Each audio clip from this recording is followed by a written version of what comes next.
શ્રી ગણેશાય નમઃ. નમસ્કાર દર્શક મિત્રો. મિથુન રાશિ. સૂર્ય એ ગ્રહોના રાજા કહ્યા છે. સૂર્યનું રાશિ પરિવર્તન તમારી મિથુન રાશિને કેવું ફળ આપશે તે વિશેની માહિતી.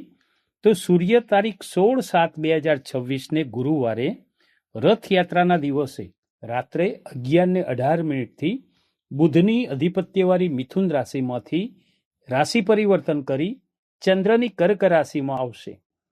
અને ક્યાં સુધી રહેશે? એ તારીખ 17/8/2026 સોમવારે સવારે 7:58 સુધી રહેશે. તો પોતાની અધિપત્યવાળી સિંહ રાશિમાં એ પછી આવશે. તો આમાં તમારી રાશિથી મિથુન રાશિથી બીજા ભાવથી થતું આ ગોચર તમને અહીંયા કુટુંબ, ધન અને તમારી વાણી ઉપર એની અસર થશે. અહીંયા બીજો ભાવ એ સૂર્યનું ગોચર ફળદાયક કીધું છે, પણ થોડું મિશ્ર ફળ આપનારું છે. અહીંયા જે બહુ સારું પણ ન કહેવાય અને બહુ ખોટું પણ ન કહેવાય, પણ ધનસ્થાને જે આ બધું હોય છે એ તમને આર્થિક રીતે તો ફાયદો કરાવે. અહીંયા તમારે ખાસ એ રાખવાનું છે કે ગુસ્સા ઉપર ખાસ નિયંત્રણ જરૂરી છે અને ખાસ ખર્ચા ઉપર પણ નિયંત્રણ રાખવું જરૂરી રહેશે. અહીંયા તમને આવકમાં તો વધારો થાય, આગળ કીધું ને, આવક વધે, નાણાકીય રીતે સારું જોવાય, પણ સાથે સાથે આકસ્મિક મોટા ખર્ચાઓ પણ ખૂબ જ થઈ શકે. આના ઉપર જો તમે નિયંત્રણ ન રાખો તો તમને તકલીફ થઈ શકે. બીજું, પારિવારિક મતભેદ થઈ શકે, મિત્રોથી પણ અમુક વખતે મન દુઃખ થઈ શકે. અહીં તમારો જે સ્વભાવ જે છે ને એ ગુસ્સાવાળો ના રહે ને ખાસ જરૂરી છે. સૂર્ય એ આત્મવિશ્વાસ વધારે છે, તમારી કામ કરવાની પદ્ધતિ, તમારો જુસ્સો એમાં તમારે સારું જોવાય છે. તમારી પારિવારિક જવાબદારીઓ પણ વધી શકે, જે પહેલાં કરતાં એમ થાય કે ના હવે આ બધી જવાબદારીઓ વધી. અહીંયા તમને સરકારી કામકાજમાં પણ સફળતા મળી શકે. જો શુભ સૂર્ય હોય તમારી જન્મકુંડળીમાં તો સરકારી કાર્યમાં પણ તમને સફળતા મેળવી શકો. બીજા ભાવમાં સૂર્ય જે છે એ આર્થિક રીતે, નાણાકીય રીતે તમને સારું ફળ આપી શકે. એમાં જોઈએ તો બીજા ભાવથી સૂર્યની 7મી દ્રષ્ટિ એ 8મા ભાવ પર રહેશે. તો 8મો ભાવ એ આયુષ અને વારસાનું, ગુપ્ત ધન અથવા તો વડીલોપાર્જિત જે મિલકત હોય છે, આ સંપત્તિ હોય છે, તે આ બધું જોવાતું હોય છે. તો આ બધામાં તમને નાનો મોટો બદલાવ મળી શકે, એનાથી તમે ફાયદો પણ મેળવી શકો જો શુભ સૂર્ય તમારી જન્મકુંડળીમાં હોય તો. અહીં તમારી જન્મકુંડળીમાં સૂર્ય શુભ હોય અને કોઈ પાપગ્રહ સાથે ન હોય તો તમે આ બધું મેળવી શકો, આમાં સારો લાભ તમે મેળવી શકો. પરંતુ જો સૂર્ય પાપગ્રહથી યુક્ત હોય અથવા તો પીડિત હોય તો તમને અહીંયા માનસિક રીતે વધુ અસર થાય, માનસિક પરિતાપ રહ્યા કરે, ચિંતાઓ વધે. એક કાર્ય પૂરું માંડ કર્યું હોય અને બીજું આવીને ઊભું રહે, ઉપાધિ આમ થાય કે આ બધું હાલ તો આવડે, પણ બીજી આવીને ઊભી રહે, વાદ વિવાદ વધે.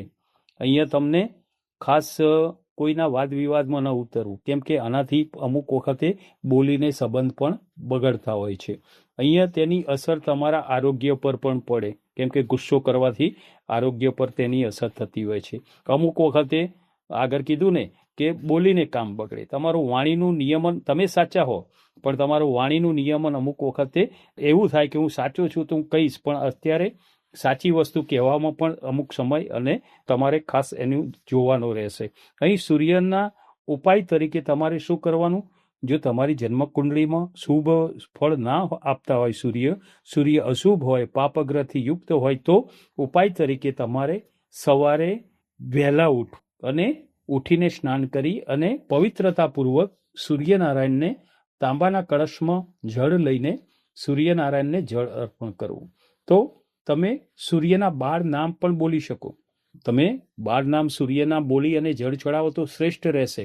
તો કયા છે? રીમ સૂર્યાય નમઃ, રીમ આદિત્યાય નમઃ, રીમ ભાનવેય નમઃ, રીમ ભાસ્કરાય નમઃ, રીમ પુષ્ણય નમઃ, રીમ ખગાય નમઃ, રીમ હિરણ્યગર્ભાય નમઃ, રીમ મિત્રાય નમઃ, રીમ રવ્યેય નમઃ, રીમ મરીચેય નમઃ, રીમ અર્કાય નમઃ, રીમ સવિતૃ સૂર્યનારાયણાય નમઃ. આ 12 નામ બોલીને તમે જળ ચડાવો તો શ્રેષ્ઠ રહેશે, કેમ કે સૂર્યનારાયણને જળ ચડાવવું એ આરોગ્ય માટે અને આંખ માટે પણ સારું છે. આંખની તકલીફ હોય, નંબર આવેલા હોય તો સૂર્યનારાયણને જળ ચડાવવાથી આંખની તકલીફો પણ અમુક વખતે સારું જોવાતું હોય છે, કેમ કે આંખ, પછી દાંતની તકલીફ, વાળ ઉતરવા, આ બધું જે થવું એ સૂર્ય નબળા હોય તો આ બધું થતું હોય છે. તો આ બધી વસ્તુઓમાં તમને રાહત રહેશે. અને વિશેષ તમે સૂર્યદેવનો મંત્ર પણ બોલી શકો. રીમ ધ્રુણીહિ સૂર્યાય નમઃ. આ મંત્ર જાપ તમે પણ કરી શકો. બીજું, રવિવારને દિવસે ખાસ તમારે આદિત્ય હૃદય સ્તોત્રના પાઠ કરવાથી તમને સૂર્યદેવની કૃપા વધુ મળી રહે. સૂર્ય વિશે સારું બીજું કરવા માટે એવું કહ્યું છે કે સૂર્યને પિતા કહ્યા છે. એટલે તમારે તમારા પિતાની તમે સેવા કરો, એમને માન આપો, એમની જોડે બેસો, એમની કોઈ તકલીફ હોય તો સાંભળો. વડીલોને પણ માન આપવાનું રાખવાથી સૂર્ય મજબૂત બને છે. બીજું, સૂર્યને લગતું દાન તમે કરો ને એ પણ તમારા માટે સૂર્યનું શુભ ફળ એનાથી મળી રહે.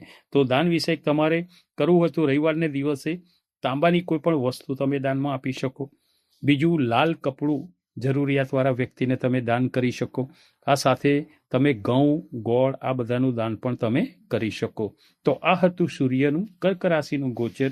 તમારી મિથુન રાશિ માટે કેવું ફળ આપનારું બની રહેશે તે વિશેની માહિતી. નમો નારાયણ.